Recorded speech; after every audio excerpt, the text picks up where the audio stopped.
Welkom bij Scheldemondig. Mijn naam is Jan Rubbens, presentator. En we nodigen mensen uit met passie. En deze keer passie voor openbaar bestuur. U kent natuurlijk allemaal de gemeente Sluis. En de tweede lokale burgemeester is aangeschoven. En die gaat zichzelf voorstellen. Ja, dankjewel Jan. Mijn naam is Jacques Werkman en ik ben inderdaad wethouder binnen de gemeente Sluis. Inmiddels van binnen. Ik kwam van buiten, dus dat is altijd wel leuk om te zeggen. Ik woon met mijn hele gezin in Waterland-Kerkje. Ik ben sinds november 2014 wethouder in deze prachtige gemeente. En mijn portefeuilles zijn onder andere financiën, onderwijs, jeugdhulp en bijvoorbeeld 2 projecten, waterdunen en de havenontwikkeling Breskens. Nou, om maar even wat te noemen. Ja, daar gaan we straks over hebben. Maar eerst, waar ben je geboren en welke opleiding heb je zo gedaan? Ja, ik ben geboren en getogen en dat zeg ik altijd heel mooi, want dat vind ik echt prachtig. Dinteloord en Prinsenland. Ja. Dat klinkt heel mooi, maar dat ligt bij Bergen op Zoom. Ja. Dus dat is in West-Brabant. En daar ben ik op 26 januari 1977 heb ik daar het licht gezien. En ik heb daar gewoond totdat ik zo'n beetje 22 was. Dus ik heb heel mijn jeugd in Dinteloord doorgebracht. En hoeveel broers en zussen? Ja, dat is ook een hele goeie. Dat vind ik altijd leuk om te zeggen. Ik ben de jongste en de oudste en de knapste en de lelijkste. En zo kan je een heel rijtje opnoemen. Ja, en de verstandigste? En de verstandigste, ja, klopt, ja. Goed. Dus ik heb geen broers en geen zussen. En ik heb eigenlijk de basisschool doorlopen. Daarna ben ik naar de LTS gegaan in Steenbergen. En vanuit de LTS ben ik doorgestroomd naar de MTS. En vanuit de MTS ben ik doorgestroomd naar het HBO. In? Uiteindelijk heb ik de HBO Hogeschool Rotterdam en omstreken gedaan. En welke? De HES. Welke richting? Hogeschool Economische Studies. En dan de richting Hoger Management. Oké. Ja. Maar je bent ook ICT'er geweest? Ik ben accountmanager ambassadeur geweest bij een bedrijf wat zich bezighoudt met ICT-apparatuur voor de mengvoerindustrie. Oké. Ja. En hoe ben je dan zo in de politiek gerold? Heb je daar van huis uit meegekregen? Ik heb niet van huis uit meegekregen. Het is niet met de paplepel ingegoten. Maar dat komt doordat mijn buurman was politiek actief. In Dinteloord? In Dinteloord. Ah, ja. En die was ook raadslid, fractievoorzitter en is wethouder geweest. En zodoende heeft hij mij bij de politiek getrokken. Ah, ja. En als je je in de politiek belangstellend opstelt, dan komt van het een het ander. En voordat je het weet, zit je er middenin. En welke politieke stappen of openbaar bestuurstappen heb je dan doorlopen? Ik ben begonnen als gemeenteraadslid? Ja, ik ben begonnen. Ik heb inmiddels is dit mijn 3e gemeente. In de zin van de eerste gemeente waar ik wethouder ben. Maar ik ben begonnen in de gemeente Steenbergen als raadslid fractievoorzitter. En toen zijn we verhuisd naar Zeeland, Tolen. Toen ben ik daar uiteindelijk toegetreden tot de gemeenteraad. En ben ik vanaf 2010 tot november 2014 ben ik fractievoorzitter en raadslid geweest. En hoe kom je dan zo in Sluis terecht?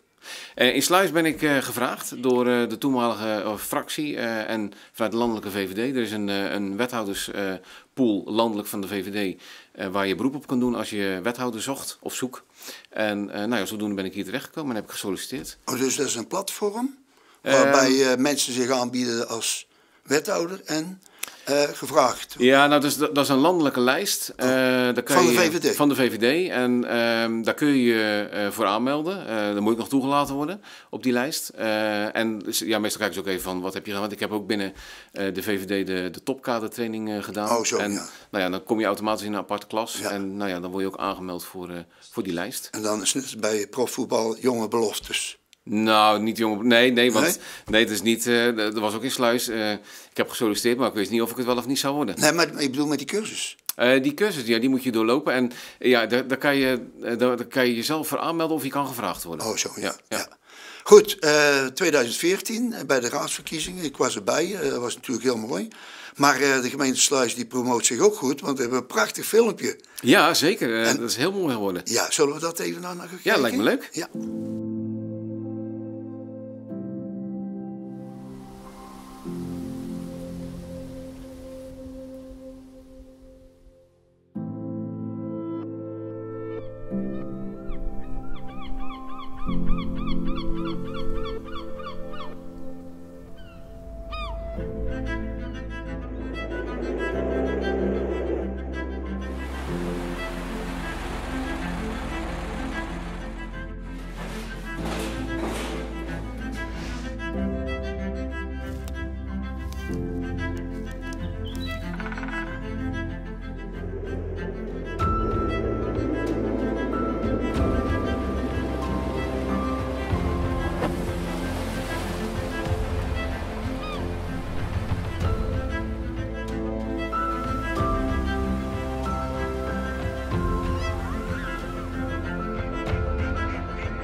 Nou, prachtige film, hè? Zeker. Alle aspecten zaten erin.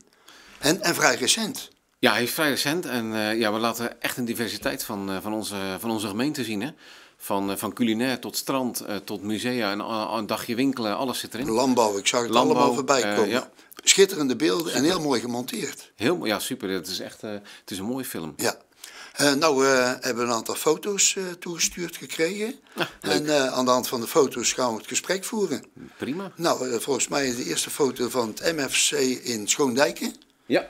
Nou, licht even toe als je wil. Ja, dat is een hele leuke foto, want die is gemaakt toen het pand gesloopt werd. We hebben natuurlijk toen Schoondijk in aanbouw was, zeg maar, of in ieder geval de hele fase, de voorbereidingsfase, zat daar natuurlijk ook de sloop van de school in. En uiteindelijk ben ik bij het laatste stukje geweest wat gesloopt is. En dat is wel leuk. Dat was zeg maar de binnenkomst van het schoolgebouw. Er stond nog één muur. En in die muur zat een koker verstopt. En in die koker zat, wat je daar ziet, die oorkonde. Ja, die oorkonde. Dus Ja. dat was wel heel erg mooi. En die oorkonde is ondertekend door het gemeentebestuur, het toenmalige gemeentebestuur van Schoondijk was dat, denk ik. Dat hebben we het over meer dan 60 jaar geleden. En toen was Schoondijken nog een aparte gemeente natuurlijk. Ja, volgens mij wel, in die tijd. Ja. Dus dat is wel heel leuk om dat, om dat En te wisten zien. jullie dat die koker erin zat? Was dat ergens beschreven in het archief? Ik heb later begrepen dat ze dat wisten, ja. Ja. Dat daar ergens nog een koker verstopt zat in een of andere wand van een muur. Ja. En uiteindelijk hebben we hem kunnen vinden. En hebben we hem eruit gehaald. En die gaan we nu op een ludieke manier weer terugstoppen in het nieuwe gebouw. Maar ja, dat moet nog even op zich wachten. Want met de corona-uitbraak hebben we vertraging met de opening van het nieuwe pand. Het is natuurlijk al lang in gebruik. Dus echte opening is het natuurlijk niet meer. Maar hij staat nu ergens volgens mij voor maart 2021 gepland. En we hopen dan wel een leuke happening te kunnen doen als het gaat om het ingebruikname van de school, het MFC, het dorpshuis. Het is natuurlijk al volop in gebruik. Maar en wat zit er allemaal in zo'n MFC? Zit er ook nog een school in dan? Of zo? Ja, de MFC, dat is dus de school zit erin. Er zit de dorpshuisfunctie zit erin en de kinderopvang zit erin. Okay. En de oudere soos zit erin en de jongere soos. Dus het is echt een multifunctioneel gebouw wat voor iedereen toegankelijk is. Ja, want ik ben pas geleden in Saas-Gent geweest. Dat was een presentatie. En daar heb je ook een MFC, de Statie. Ja. En dat is natuurlijk schitterend dat alles zo bij elkaar zit. Hè? Ja, nou dat heb je hier ook. Je hebt een centrale ingang en van daaruit kun je alles doen. Kun je naar de school, kun je naar de kinderopvang. Ja. Nou ja, er zit een biljart in, er zit een keuken in. Dus ja, je bent van alle gemakken voorzien. Ja, en jij staat hier omdat je portefeuillehouder bent van onderwijs. Ja, zeker. Dus daardoor heb ik ook Schoondijk mede kunnen realiseren. En we zijn nu met MFC Aardenburg bezig. Dus daar gaan we ook een multifunctioneel centrum wegzetten. En hoe ver staan we daarmee? Daar zitten we nu in de fase dat vorige maand is het door de raad aangenomen, het voorstel. Dus we gaan over tot bouwen en tot gunnen van de werken. En dan gaan we zo'n beetje november starten met de sloop van de huidige school. Ja. En dan gaan we beginnen met bouwen. En dan is de bedoeling dat 1 januari 2022 de school open kan. Nou, dat is mooie perspectieven. Zeker, hè? Absoluut. Ja, en dat wordt ook weer een multifunctioneel centrum. Dus de dorpshuisfunctie die nu in Aardenburg elders zit, krijgt daar ook een nieuwe plek in. Plus dat daar ook nog een grote sportzaal aan verbonden zit, gymzaal. Zo? Ja. Nou, dat komen we goed weg. De kikkers. Ja, de kikkers krijgen een hele mooie... Ja, een opkikker. Ja. Die krijgen een hele mooie MFC straks. Okay. En een duurzaam MFC voor de lange termijn. Ja. Dan heb je ook nog de zorg onder je. Ik geloof niet dat we daar een foto van hebben, maar kun je daar nog iets van zeggen, van de zorg? Ik heb zorg sinds ik hier in 2014 wethouder ben, zit zorg ook bij mij in het pakket. Ja. En we zijn nu heel erg bezig met de toekomstige zorg in West-Zeeuws-Vlaanderen, wat we aan het doortrekken zijn naar Zeeuws-Vlaanderen. En dat is gewoon voor deze streek heel erg belangrijk om toekomstbestendige zorg te hebben. We zien natuurlijk dat de huisarts is een probleem in de zin van, als je kijkt naar ons gebied, we hebben een aantal huisartsen, maar er zijn ook een aantal op leeftijd. Gaan een aantal stoppen. We weten allemaal hoe moeilijk het is om nieuwe huisartsen aan te trekken. Maar ook de ziekenhuiszorg wat erbij hoort. De intramurale, extramurale zorg. Dat zijn wel allemaal vraagstukken die op het bord liggen om te kijken van hoe kunnen we dat nou op de langere termijn toekomstbestendig houden. Voor West-Zeeuws-Vlaanderen, maar ook voor Zeeuws-Vlaanderen. Want uiteindelijk moeten we wel zorgen dat de mensen die hier wonen, leven, werken en recreëren, dat ze ook van die zorg gebruik kunnen maken. Dus jij bent ook veel in overleg met zorg samen? Ja, absoluut. Ja. En heb je daar ook nog een bepaalde verantwoordelijkheid of functie daarin? Ik ben namens gemeente Sluis ben ik coördinerend portefeuillehouder van het sociaal domein. Oh ja. En daarnaast ben ik voorzitter van de toekomstige zorg West-Vlaanderen. Dus ja, we zitten heel vaak met elkaar aan tafel. Maar niet alleen met zorgzaam, maar ook met de apothekers, met de huisartsen, met Emergis, en met Nucleus, de huisartsenkoepel, zeg maar. En dan ook nog veel met de Vlamingen natuurlijk. En we hebben ook overleg zo nu en dan met onze buurgemeente in Knokke, met het ziekenhuis ook daar, om te kijken van, nou ja, hoe kunnen we dingen met elkaar afstemmen. Je kan niet alles vastleggen, je kan ook niet alles in beton gieten. Maar het is wel dat we volop met elkaar in gesprek zijn om in ieder geval die toekomstbestendige zorg tot een bepaald niveau te brengen. Oké, dan gaan we over naar de volgende foto. Want ik ben benieuwd welke foto dat we nou gekozen hebben. Kijk, dat is hem dan. Sport, dat valt niet onder jou? In de eerste periode wel. En in de tweede periode valt het nu onder mijn collega mevrouw De Feiter. Oh. Maar ja, sport is maar, daar heb ik wel wat mee. Nou, vertel, wat ben je daar aan doen? Ja, hardlopen. Ja, maar wat? Ja, dit was bij de marathon van Katzand. Oh. Welk jaar dan? Afgelopen jaar. Nog net voor de uitbraak van de corona. Ja, samen met Johannes de Bad heb ik hem gelopen, de gedeputeerde. En we hebben samen de eerste 7 kilometer meegelopen in de start. Oh. Dus dat was erg leuk om te doen. En mag ik jouw tijd weten? Volgens mij was het 7 kilometer iets van 40 minuten. Zo? Zo'n beetje. Ja, 40, 43 minuten zo'n beetje. Oh, dan ben je een topsporter? Ja. Nou, nee hoor, absoluut niet. Het is gewoon een echte hobby? Nee, het is echt een hobby. Ik ben geen topsporter, want er zijn mensen die veel harder lopen dan ik loop. Ik loop gemiddeld tussen de 10 en de 11 kilometer per uur. Oh. Dus dat is normaal. Er zijn er waar die lopen 12, 13 of nog veel meer. Maar volgens mij zou je best een marathon willen lopen, maar het komt er niet van. Nee, van de marathon lopen komt sowieso niet. En ik moet zeggen dat ik loop veel alleen. En dat is ook heerlijk. Ik heb vanmiddag ook nog even hard gelopen. Oh. En dat is gewoon heerlijk om te doen. En ik ben niet zo van de wedstrijden. Maar ik vond het wel leuk, want ze vroegen van nou, wil je meedoen en de eerste 7 kilometer lopen? Nou, was hartstikke leuk om te doen. Ja, dus het is voor mij ook een goede uitlaatklep. Ja. Om door alle drukke werkzaamheden die je elke dag hebt, om even te ontspannen. En nou ja, ze zeggen wel eens, je maakt een stofje aan, maar ja, het geeft je ook weer energie. Ja, absoluut. Ja, absoluut. Iedereen zou het uiteindelijk moeten doen, denk ik. Zeker die druk bezet zijn, hè? Ja, iedereen zou iets aan sport moeten doen. Maakt natuurlijk niet uit wat je doet. Hè? Ik bedoel, onze burgemeester fietst en een ander die wandelt. Maar als je maar iets aan beweging doet, klopt. Ja, dat is echt wel goed voor je. Ja, nou, het was een prachtige foto. Ja, dat staat er wel stralend op. Ja, dat is noem ik een soort statieportret. Ja. En waar ben je hier? Nee, dit komt volgens mij van onze website af. En dit is bij de aanvang van een nieuwe periode. Worden altijd nieuwe foto's gemaakt. Oh. En deze foto is gemaakt in het trappenhuis van het oude, in het oude gebouw van het gemeentehuis hier in Oostburg. Bij de glas- en lood die brandschilderde ramen. Ja, dus daar is die foto gemaakt. En die wordt dan op de website gepubliceerd. En die wordt ook gebruikt voor, als er wat officiële momenten zijn of dingen waar een foto gevraagd wordt. En Jacques, mag je dan ook nog kiezen waar je gaat staan? Voor zo'n statiefoto? Of zeggen ze van, ga maar daar staan? Vaak is vaak een fotograaf en die geeft wat dingen mee. Ja. Het is niet zo van dat je zegt, nou ik wil daar staan of dan. Nee, meestal wel van, dit zijn wel de goede posities. Dus als je daar staat, komt het mooiste tot zijn recht. Oké. Ja, de volgende. Kijk hier. Dat was volgens mij SBS 6? Dit is vrij recent. Dit is nog maar van, denk 2 maanden terug. Zo'n beetje begin augustus, met betrekking tot code oranje, waar het ging in onze gemeente. In gemeente Sluis, in verband met de Belgen. In de kennisluis met de Belgen.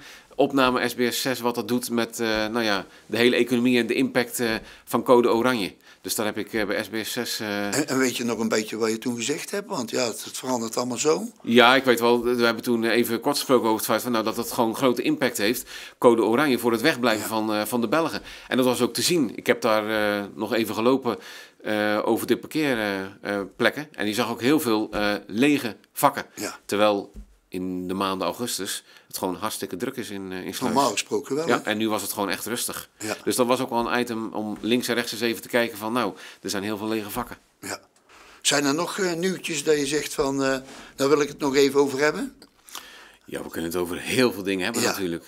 Het onderwijs bijvoorbeeld is ook zo'n item. Dit is natuurlijk het item vanuit de coronacrisis. Met betrekking tot de hele impact van de economie. We hebben natuurlijk de afgelopen jaren de impact gehad op het onderwijs, op het voortgezet onderwijs met betrekking tot het Swin College. Ja, daar kun je ook heel veel over zeggen. Daar hebben we natuurlijk nu een transitieplan voor opgesteld met de 3 partijen in Zeeuws-Vlaanderen. Maar goed, daar zijn we wel volop mee bezig om in ieder geval ervoor te zorgen dat er op de flanken voortgezet onderwijs mogelijk blijft. Ja, even, ik heb een keer mensen van het onderwijs uitgenodigd. En die hadden samen met de Rabobank lesgeven op afstand. Ah, ja. En het is gewoon zo dus dat geloof ik in januari gerealiseerd is. Daar hebben ze nou toch wel veel aan, die scholen dan. Dat ze toen die proef gedaan hebben met onderwijs op afstand. De afgelopen periode, dus voor de zomervakantie, hebben ze er heel veel aan gehad. Ja. Is er veel onderwijs via beeldbellen tot stand gekomen, ook bij het Swin College. Ja. Nu zie je na de zomervakantie is toch wel weer, de hoofdmoot is eigenlijk op school aanwezig zijn en de lessen volgen. En waar het niet kan, zetten ze digitale platforms in. Okay. Maar daarvoor was het echt videobellen en op afstand les krijgen. En het was natuurlijk wel mooi dat de Rabobank daaraan mee heeft geholpen. Ja. En onderwijs, daar heb je ook veel mee, want met de raadsverkiezingen heb ik mensen geïnterviewd en die leerlingen van het Swin College kennen allemaal wethouder Jacques Werkman. Hoe komt dat? Ben je daar goed bezig geweest? Ja, dat hoop ik tenminste. Uiteindelijk maar heb je niet een pseudo-verkiezingen gedaan toen? We hebben verkiezingen gedaan, jazeker. 2018 was natuurlijk de verkiezingstijd. Dus daar is onderwijs een groot onderdeel van geweest van de verkiezing. Omdat we toen midden in het proces zaten om te komen tot een toekomstbestendig onderwijs voor Zeeuws-Vlaanderen. Waar het Swin College natuurlijk deel van uitmaakte. Ja. Dus dan ben je sowieso al meer op beeld. Ja. Maar daarnaast vind ik het leuk om zo af en toe ook eens een gastles te geven op het Swin College. Over politiek of over andere dingen. Dus ik ben zo nu en dan nog wel eens op het Swin College te zien en in de klas om gewoon eens te kijken van wat leeft er en hoe denken die jongelui over politiek of hoe zien ze dat. Time-out is natuurlijk een beetje geleerd aan het Swin College. Ook daar ben ik regelmatig te vinden. Vind ik leuk om met die jongeren in gesprek te gaan. Wat bewegen ze, wat doen ze? Dus zodoende leer je wel in een korte tijd leerlingen kennen. Ik ken ze echt niet allemaal, maar waarschijnlijk zullen ze mij eerder kennen. Dat heb je altijd natuurlijk. Maar Rutte doet dat ook, hè? Onze president, hè? Ja, die doet dat ook, ja. Die doet dat ook, ja. Zeg, en nou heb ik nog één vraag. Je bent lokale burgemeester. Moet je nou ook alles weten wat hij, als dan de burgemeester er niet is, moet je dan ook alles weten wat zo'n burgemeester moet doen? Krijg je daar les in of hoe werkt dat dan? Ik weet dat niet. Loco-burgemeester in die zin, als de burgemeester er niet is, vervang je de burgemeester. Ja. Dus ik ben de tweede, dus dat betekent dat mijn collega Ploegaard is de eerste loco. Dus die is bijna altijd in charge, tenzij hij er niet is en dan schuift dat automatisch op. En daarnaast hebben we wel een systeem dat we gezamenlijk roleren als het gaat om weekenden piket. Dus dat betekent wel dat je eens in de zoveel tijd piketdiensten draait. En dat betekent wel dat je in een weekend de loco bent. En dat je ook alles in dat weekend doet. Dus dat betekent dat je de evenementen, maar ook de 60-jarige huwelijken, maar ook openbare orde en veiligheid. In het hele weekend pak je alles mee. Oh ja. En dan moet je wel, als je piket wil draaien, moet je wel voldoen aan een aantal regels. In de zin van dat je in ieder geval je VRZ-diploma moet hebben, Veiligheid Regio Zeeland. Dat bedoel ik eigenlijk. Die hebben cursussen en die moet je wel gevolgd hebben om uiteindelijk ook piket te kunnen draaien om, als er echt wat is, om ook beslissingen te kunnen nemen. Oké. Ja. Nou, heb jij nog een boodschap voor de kijkers? Dat je zegt van dat wil ik nog even kwijt voordat we afsluiten. Een boodschap voor de kijkers? Nou ja, ik vind het leuk om hier te zijn. En ik hoop dat ik de mensen natuurlijk op straat sowieso tegenkom. En dat we met elkaar in gesprek kunnen over allerlei dingen. Het hoeft niet altijd over politiek te zijn, maar ook over andere dingen. En ik moet gewoon zeggen dat ik me als een vis in het water hier voel. En dat ik me ook echt welkom heb gevoeld en nog steeds in de gemeente Sluis onder deze inwoners. Dat is gewoon fantastisch. Nou, hartelijk dank dat je gekomen bent, want je hebt het weer druk. Want je hebt weer een of andere vergadering, zullen talloze zijn. Ja. In ieder geval, hartelijk dank. Dankjewel. Voor jouw aanwezigheid en je Jij tijd. Bedankt. Oké. Nou, beste kijkers, weer een inkijkje, een grote inkijk vind ik, in openbaar besturen. En we gaan er gezamenlijk iets van maken, want volgend jaar zijn er weer landelijke verkiezingen, hè? Ja, volgend jaar zijn de landelijke verkiezingen. Oké. Maart 21. Maart 21. Oké, allemaal kiezen natuurlijk. Ja, vergeet niet om naar de stembus te gaan. Oké, goed, dankjewel.